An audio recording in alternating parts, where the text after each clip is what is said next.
Hello and welcome to Fiber Trek. My name is Sarah. Welcome. You are most welcome on this creative journey here in the North Woods of Maine.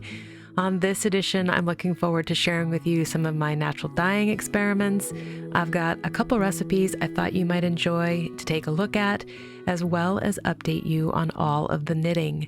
If you are a patron of this podcast or have donated through Ko-fi, a deep heartfelt thank you. I really appreciate the financial contributions that come my way to support the production of this portfolio of work. Thank you to all that comment. I enjoy your insight and wisdom that you share, as well as to those that choose to like and subscribe or shop through my affiliate link, which you can find below to the Woolly Thistle. I'm so glad that you're all here. Let's catch up.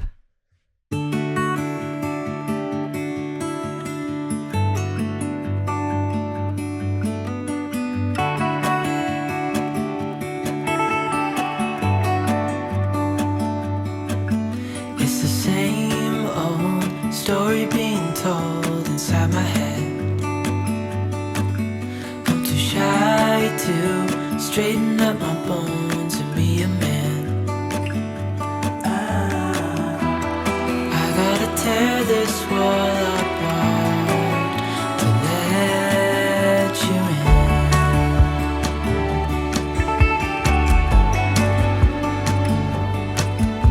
My friends say the time's running.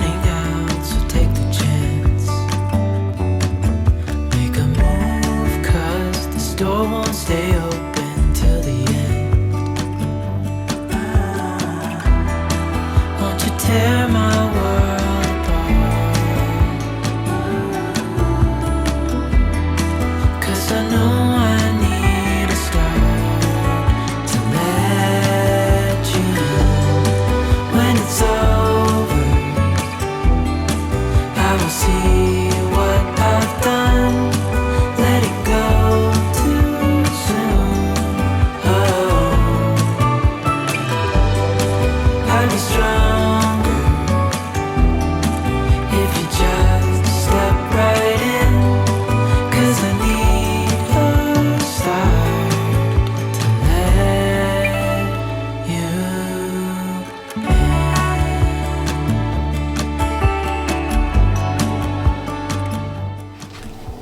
Natural dyeing to share with you, but it did not quite come together the way I thought it would before going back to school.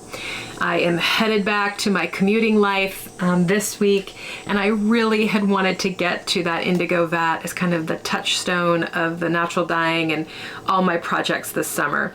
And so while I did have to say no to that, I realized that I am saying, and I did say yes to a lot of other things. I think the key piece here for this particular project was the idea of uninterrupted time, being able to set up everything and just immerse myself in the process without having to step away, step back, step away, and step back. You can see I'm probably feeling a little bad about that, but I know I have the capacity to step in and out, and I've used that practice multiple times before. It's been my life for almost 10 years now, and there's lots of good weather left. So stay tuned for more natural dyeing, but on I think this episode, I'm just going to tell you a little bit about how I got to where I'm at and my experience using the Quilt Alchemy book to get there. So I started out with 2 yards of cotton fabric, and this was Kona cotton in the white, and I followed her directions for washing and scouring the fabrics and then treating them both with a tannin bath. So one I did Terra powder and the other I did the Myroban. I can't remember if I'm saying that correctly. I always feel like I see an L in the word and I don't say it, but I will put a reference point for you. So the Terra powder she talks about in her book as leaving a kind of clearer tone to the fabric, to the more original color. And of course the tannins can leave a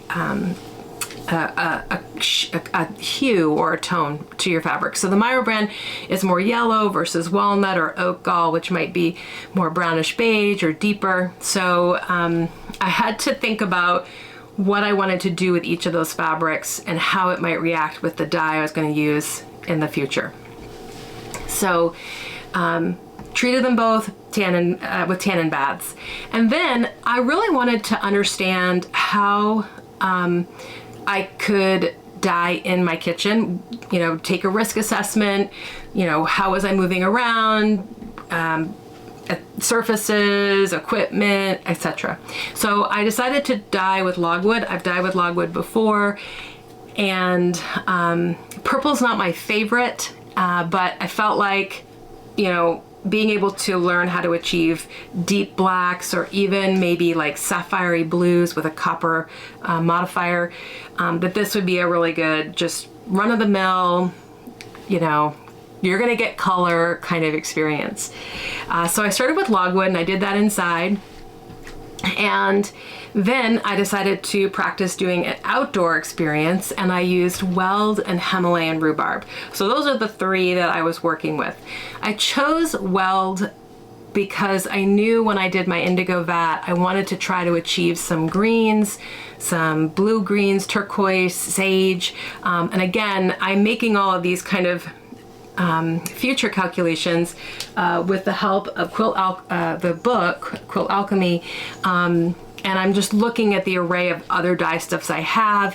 What could I over dye to get this color? So there was quite a bit of foresight that I needed to pull together as I was deciding on what to do with the fabrics. The Himalayan rhubarb was another kind of easy winner for me to get some beautiful rosy mauves and browns, and I knew that I could use those neutrals, and it was again just more practice for me to get done what I wanted to be able to apply in the future. So my weld, I held back a few of the pieces for the indigo vat. The other pieces I knew that I wanted to put in an iron modifier similar to the logwood to get some khaki greens and some kind of foresty kind of browny greens, and I'm super happy with what I achieved with that weld and iron modifier.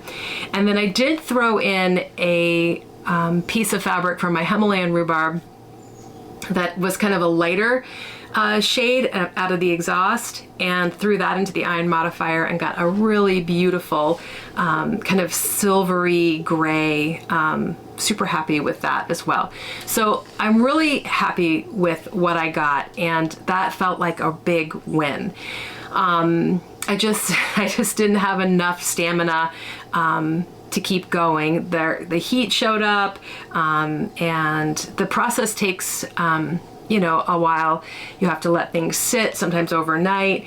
Outside, I did struggle with some of the directions, and I decided to let that go. I couldn't bring it up to temp and have it sit for an hour with the equipment that I had. So I'd bring it up to temp and I'd shut it down and let it sit. And then I go out in an hour and pull it out and put something in again.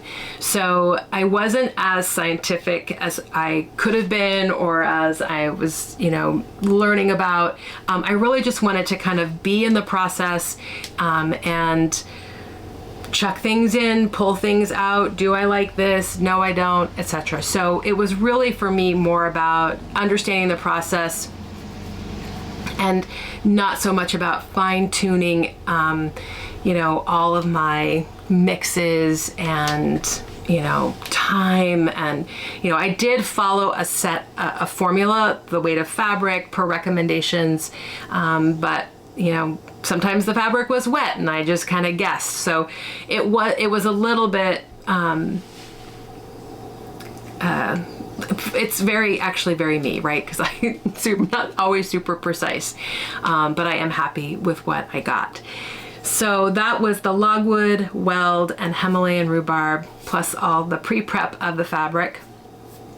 And what I have coming up is I would like to work with birch and alder because those are readily available. And I have a ton of birch bark and a ton of old rotting birch trees close by that I can gather. I thought that would be fun to play around with. And the alders are very prevalent, and those are easy to harvest as well. So I'm going to play around with that. I am going to do the indigo vat.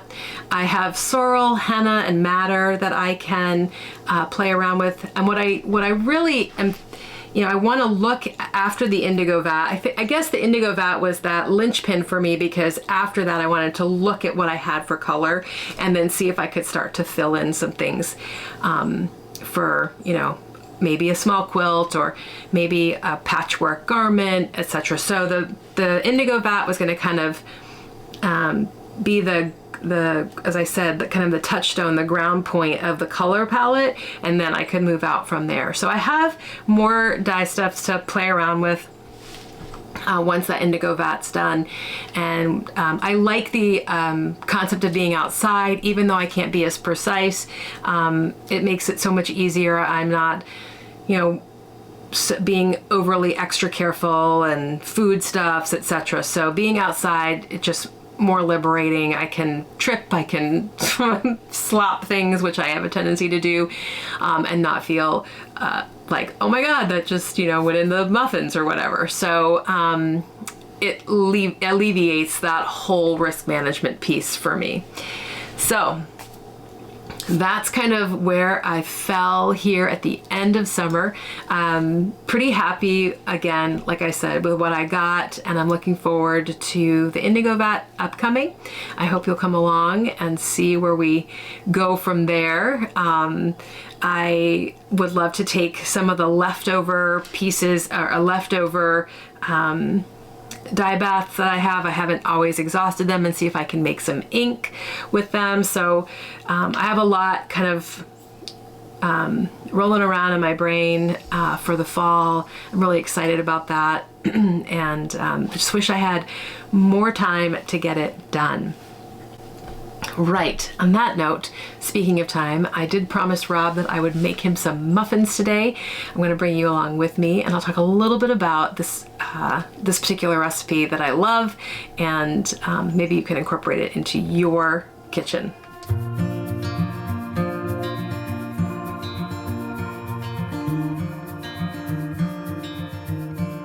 Close your eyes,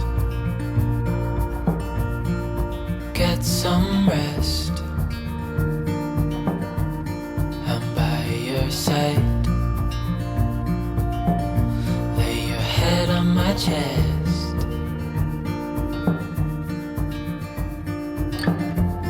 I know you've had a really bad day,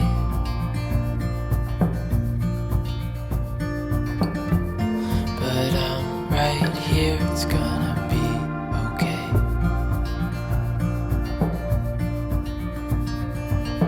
The world could fall down, it's gonna be okay. The sun could go out, we're gonna be okay. If all the blue skies fade to gray, we're gonna be okay.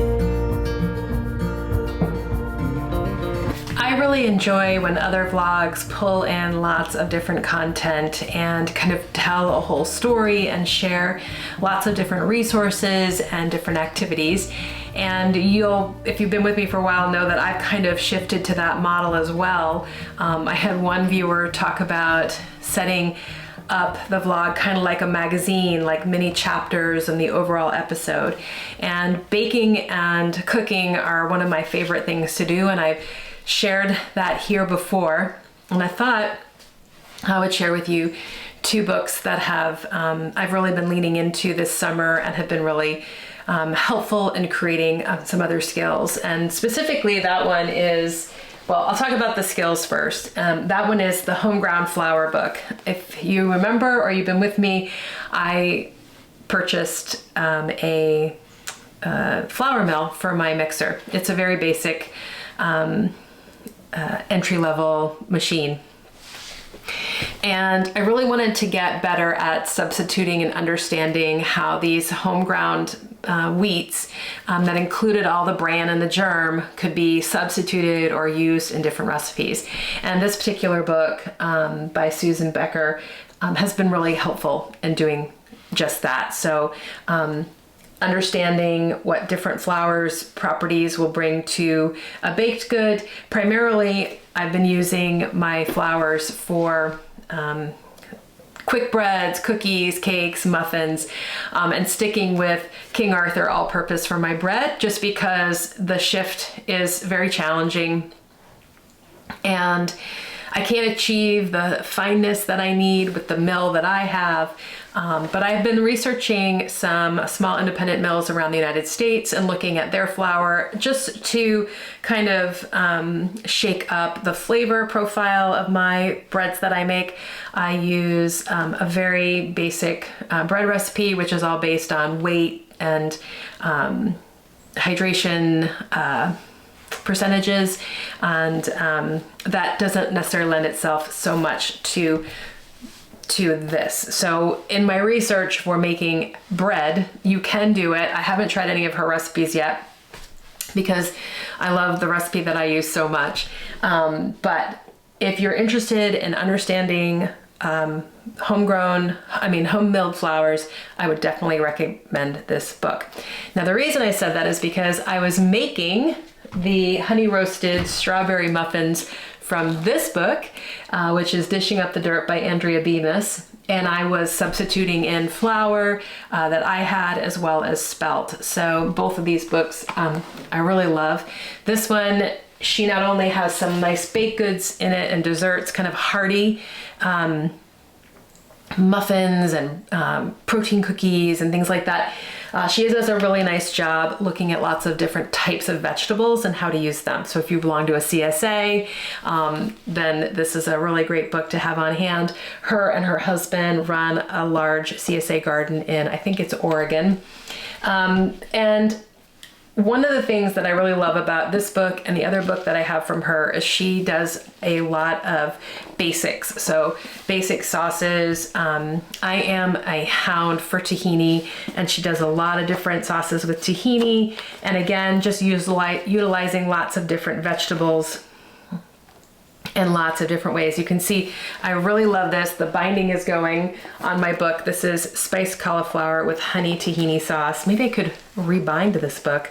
Cranberry anise scones, lots of soups and stews, Tumbleweed Farm winter panzanella. There's also meat dishes in here, so roast beef, lamb, chicken. So Dishing Up the Dirt is really helpful. So those muffins, the honey roasted strawberry muffins, was a combination of these two, and I really, as I think I said, I really get a deep sense of satisfaction pulling out my wheat berries and making food from them. I think they are, I think that they do add a lot more fiber to the diet here, which is really helpful. I've been kind of operating under 4 premises of late for my health, which is fiber, fermentation, walks, and weights. So it's a really easy way to introduce high nutrient high nutrient density into your everyday lifestyle. So I've liked that aspect of it. So I've used a soft wheat for this particular recipe for the baked goods, and I have a hard winter red that I can use as well. So I would recommend both of these books, and we'll see what else I can get up to with my own milling. Stay tuned.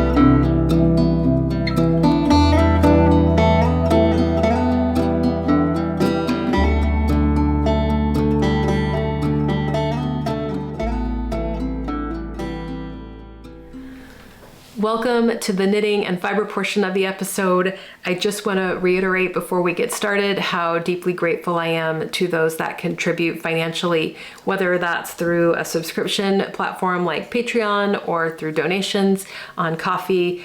Is deeply humbling and very motivating and encouraging. And I just want to say thank you. If you comment, if you like, subscribe, that's also a great way to support this creative work and create some traction around this content. I really do appreciate comments that come my way. I don't always get to respond, but I read everything, and I like to know that you're out there and that this is a two-way creative street, that you're finding inspiration here and that I can find wisdom and insight from you. So thank you everyone for coming along. So the first item I have to talk about is a finish. It is out the door. It is home, being worn, I bet, and loved, and that is the Hobbit vest, which I knit for my nephew Cameron. This is by Lisa Chemry, and it is the first time that I had done pockets on the front of a garment or any garment in knitting, and I was concerned that maybe that when I sewed the pocket bag to the fabric or whatever, that it would offset some of the tension in the overall garment. So I wanted to get it wet, let everything relax, push things into place, and I didn't dry it under tension, so it wasn't like I felt like the whole thing was out of whack. But it also offered a chance for the arm bands and the button bands to relax and kind of get pushed into place. So my nephew, when he was here, was pretty adamant that I would get it done before he left. And I was like knitting, feverishly, to get it done. And like I said, I wanted to block it. And in the morning it wasn't dry, but he put it on anyway and wore it home. So that is gone, and super happy with the result. The fabric was really beautiful. I used a Harrisville design fabric. I think is it Water Wheel. I can never remember the name of it. I know I'm so terrible. And it is just a beautiful color, and everything about it I really loved. I knit the size for a 10-year-old, but I went up 2 needle sizes to try to achieve a little bit larger gauge, and it fits him perfectly. So done and done, as they say. The next thing I have been working on is the There and Back Again cardigan. This is by Tanya Barley, and I am just about 3 inches from starting the hem. This is in Peace Fleece. I'm knitting it on a US 8, and I've done a bunch of adjusting with the gauge based on what I'm getting for a gauge, because this is originally knit in a DK, and Peace Fleece is listed as a worsted Aran. So I played around with that. It fits. I'm super happy. The Peace Fleece color is, I think, golden mustard, but it is over 5 or 6 years old. So this may not be representative of what they're offering today. But it just has a great fall feel, and I hope to have it done before the first snow flies. Fingers crossed. So yeah, I have buttons picked out for that. I'll be looking forward to sharing that with you when we get to that point, which will be very soon. And yeah, Tanya Barley, There and Back Again cardigan. And yeah, I had a lot of time when Rob and I were away up at a cabin. So I would just sit and read, and I could just knit this stockinette while I was doing that. I also have Audible books, but this one in particular, I feel perfectly happy reading while knitting. So I got a lot done on that. And then I cast on, because things went out the door. I cast on the Aloft shawl. This is from 52 Weeks of Shawl by Lana Publishing, and I'm knitting this in tuku wool, which is the original yarn that it was knit in. I had this from probably, again, 5 or 6 years ago when it was first released. I purchased it from the Woolly Thistle, and I had originally slated this yarn for a sweater, but I couldn't find a yarn in my stash that worked with this pattern. I had some Daughter of a Shepherd that was gifted to me, and while it was knitting up beautifully and I love the deep brown, I just didn't feel like it was doing the pattern justice. Like, this is a very textural lace, and it has noops in it, or bobbles, and you couldn't really see any of that work in the dark. And I kind of knew that could happen, but I thought maybe I would like it. It would be subtle. But ultimately, I ended up choosing to work with the tuku wool in their lighter color. I think this is Ari, and I am knitting the second size. There are 3 sizes included in the pattern, and this first portion is, I think, 3 repeats of this top lace portion. It's a triangular shawl, and I am just about to finish the second of those repeats, and I'll need to do maybe 2 more. I have to do 4. So one of the nice things about these shawls when you start from the top down and you work your way out is the progress just feels so satisfying. It's happening so quick. I'm sure it will feel differently when I have 250 stitches in a row, but right now I've been able to zoom through the first 2 repeats while listening to some books and watching some podcasts. So I'm super thrilled with being able to see my work so quickly. So that's really all I've been working on. I have the Trondheim cowl still on the needles, and I'm still working on my crochet granny squares, and I still have the yell happening in the background. But that's really it for what I have been delving into. I have still been spinning. I'm sure I'll have that to share with you forthcoming in the fall or September. But yeah, right now I'm just enjoying both of these yarns so much from Stash. I think I mentioned a while ago that I kind of reorganized my stash, and I love it. I'm so glad that my aesthetic still holds after 25 years of knitting, and there's a lot of yarns in there that still appeal to me and I can't wait to work with, just like this tuku wool that was just waiting for this perfect project. So yeah. On that note, I am going to bid you a fond farewell, many blessings and fond wishes until I see you next time. Take care. Bye.